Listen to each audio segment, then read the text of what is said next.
Present moment में आप नहीं रह सकते हो। आपको क्या चाहिए? फ्यूचर में एक गोल चाहिए। अगर वो नहीं होगा तो पास्ट आपको घेर लेगा। There must be something to look up to. कि सुबह जब आप उठते हो तो ऐसा नहीं हो सकता कि आप उठे और प्रेजेंट मोमेंट में बस अपनी ब्रेथ को देखते चले जा रहे हो और खुश हो रहे हो, वाह वाह वाह वाह, I am alive, I am alive, alive. नहीं, ऐसा नहीं होता है। तो आपको क्या चाहिए? जब सुबह उठे तो एक रीजन चाहिए उठने का और आज काम करने का। वो काम किसके अकॉर्डिंग होना चाहिए? फ्यूचर में जो आपका गोल है उसके अकॉर्डिंग। कि what is the main focus area of your life.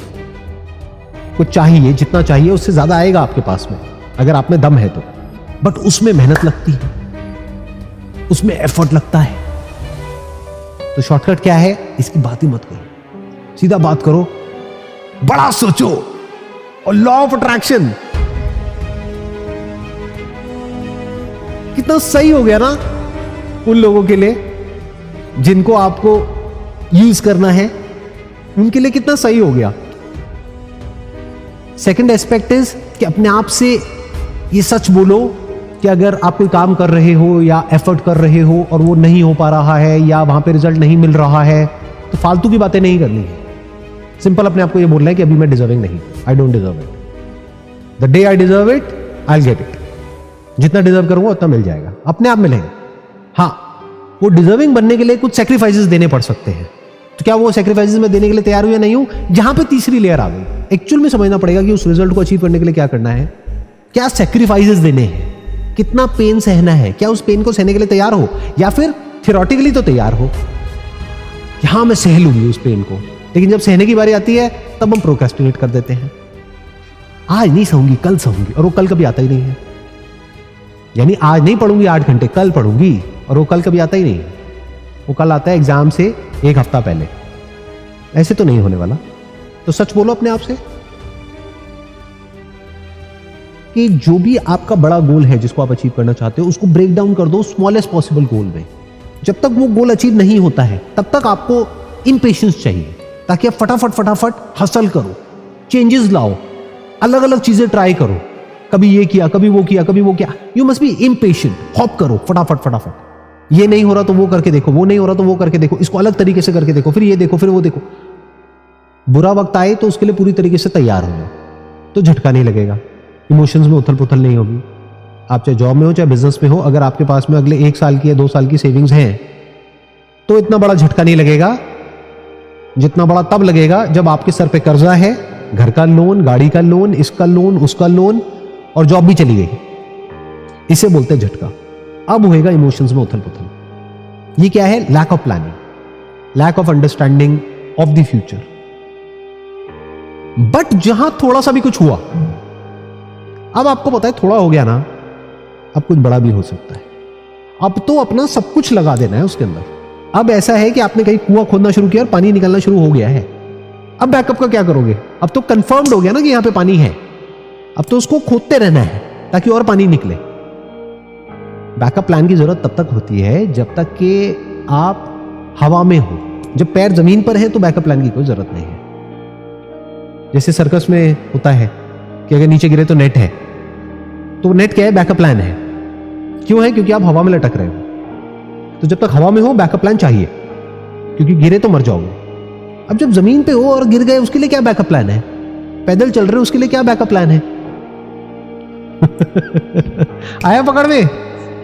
आपने एक बिजनेस किया, नहीं चला, छोड़ा। दूसरा किया, नहीं चला, छोड़ा। तीसरा नहीं चला, छोड़ा। अब चौथा चल गया है, इसको नहीं छोड़ना है। यहां पेशेंस चाहिए, इसको बड़ा बनाना है। इन अदर वर्ड्स, आपने बीज बोए 4 तरह के, 3 में से कोई पौधा बाहर नहीं आया। 10 दिन हो गए, 20 दिन हो गए, 1 महीना हो गया, बट एक बाहर आ गया है। उसको बड़ा होने में कई साल लगेंगे, 2 साल, 5 साल, 10 साल। वहां पेशेंस चाहिए।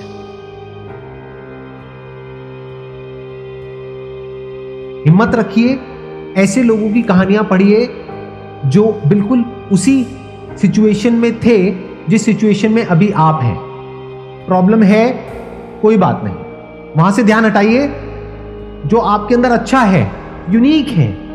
जब भगवान कुछ हमसे लेता है तो कुछ देता भी है। वो कई बार दिखता नहीं है। जब भी दिखेगा तो उस पर फोकस करिए और लाइफ में आगे बढ़िए। आप बहुत आगे जाएंगे। तो अपने काम पे ध्यान दो, जो भी आप करने में ठीक ठाक हो वो करो, जो भी अंदर से आ रहा है वो करो, छोटे से छोटे लेवल पर। वो ज्यादा बड़ा मत सोचो कि मेरे को ये करना है, वो करना है, वो करना है। At a most fundamental level अगर आप देखेंगे तो वी आर ऑल मंकीज। अगर इस बात को हम एक्सेप्ट कर पा रहे हैं और गहराई से समझ पा रहे हैं तो हमारी खुद से बहुत ज्यादा एक्सपेक्टेशन नहीं होगी, उतनी ही होगी जितनी एक्चुअल में होनी चाहिए। अगर आपको यह लगने लग गया कि मेरा जो थॉट है दैट इज ऑल पावरफुल, कि मैंने अगर एक बार सोच लिया तो अब मेरा माइंड उस पर स्टिक हो जाएगा और अब दुनिया इधर की उधर हो जाए, मेरे माइंड में और कुछ आएगा ही नहीं, तो ऐसे इंसान को बेवकूफ कह सकते हैं, समझदार नहीं कह सकते। Because doubt is the sign of intelligence. It is a sign of intelligence कि जो हम कर रहे हैं उसमें हमको डाउट होता है। जैसे एक टेररिस्ट है, उसके माइंड में कभी डाउट नहीं होता कि मैं जो कर रहा हूँ वो सही है गलत है। तो जो भी आप कर रहे हो उसके प्लस माइनस है, ना करने के भी प्लस माइनस है। जैसे ही आप कुछ करोगे और आप अगर इंटेलिजेंट हो, यानी कि आप एक सिचुएशन की हर साइड को देख सकते हो, नैरो माइंडेड नहीं हो कि बस एक ही तरीके से चल रहे हो। जैसे घोड़ा होता है, उसके यहाँ पे वो लगा दिया, अब वो ना लेफ्ट देख रहा है ना राइट देख रहा है, सीधा सीधा चल रहा है, तो उसको कोई डाउट भी नहीं आ रहा, उसके माइंड में कोई कंफ्यूजन भी नहीं है, वो सीधा सीधा चलता रहेगा। तो self doubt is not a problem. हर चीज के बारे में ओपन रहना, that is sign of intelligence. कुछ लोग होते हैं जो बहुत ही ज्यादा रिजिड होते हैं अपनी लाइफ को लेकर के। ऐसे लोगों के साथ किसी को रहना अच्छा नहीं लगता है, जिसको बोलते हैं ना हिंदी में लकीर के फकीर। अच्छे लगते हैं ऐसे लोग। तो अगर कभी आप अपने माइंड को झांक करके देखोगे, लोग बोलते हैं हजारों थॉट्स आते हैं, बट ये गलत है। एक्चुअल में हजारों थॉट्स नहीं आते हैं, उन हजारों थॉट्स को आप कैटेगराइज कर सकते हो मैक्सिमम 5 या 6 कैटेगरीज में। इससे ऊपर थॉट्स नहीं आते हैं, इसको कंडीशनिंग बोलते हैं। जैसे कुएं का मेंढक है, उसको कुएं के अलावा और कोई थॉट्स नहीं आते। जब उसने कभी नदी को देखा ही नहीं, समुद्र को देखा ही नहीं, तो समुद्र के और नदी के थॉट्स आएंगे कहां से? तो वो उसी कुएं के थॉट्स आ रहे हैं। तो ऐसे ही आपका जो दायरा है उसमें भी कुछ गिनी चुनी चीजें हैं जिसको आपने इंपॉर्टेंस दी हुई है, और कुछ गिने चुने लोग हैं जिनको इंपॉर्टेंस दी हुई है, बस उसी से रिलेटेड थॉट्स आते हैं। माइंड बिल्कुल भी स्टेबल नहीं है। एक सेकंड में कहीं होता है, अगले सेकंड में कहीं और होता है। एक सेकंड में कुछ अच्छा लग रहा होता है, अगले सेकंड में बुरा लग रहा होता है। एक मिनट में लगता है कि इसके साथ रहना है पूरी जिंदगी, अगले मिनट में लगता है छोड़ो इसको। जॉब एकदम अच्छी लगने लग जाती है, एक दिन ऐसा लगता है इससे बढ़िया तो लाइफ ही नहीं है, अगले दिन ऐसा लगता है लाइफ ही बेकार है, लाइफ को ही खत्म करो। ऐसा होता है या नहीं होता है? तो I am saying it's not an option, it's a fact. Let's look at it as it is. ये मत समझो कि बॉडी अलग है माइंड अलग है। अरे बॉडी इज माइंड। ब्रेन में आपके कुछ पर्टिकुलर केमिकल्स रिलीज होने चाहिए, अगर वो रिलीज नहीं होते हैं प्रॉपर्ली तो आपको बुरा फील होने लग जाएगा, आपको सब कुछ ही बुरा लगने लग जाएगा। और आपको लग रहा है कि मुझे बुरा इसलिए लग रहा है क्योंकि ऐसे थॉट्स आ रहे हैं, और ऐसे थॉट्स आएंगे तो और बुरा लगेगा, तो वो एक साइकिल बनती है। तो अगर ये 1-2 महीने तक 3 महीने तक इस तरह के थॉट्स आते हैं तो a person should immediately consult with a doctor. ये बात उसको खुद भी समझनी है और उसकी फैमिली को भी समझनी है। फैमिली ना भी समझे तो उसको खुद तो समझनी ही है, मेडिकेशन लेनी है। अब आपको लग रहा है नहीं ये साइकोलॉजिकल है, मैं माइंड से इसको कंट्रोल कर लूंगा। अरे वो माइंड से कंट्रोल करने वाली चीज नहीं है, वो फिजिकल है।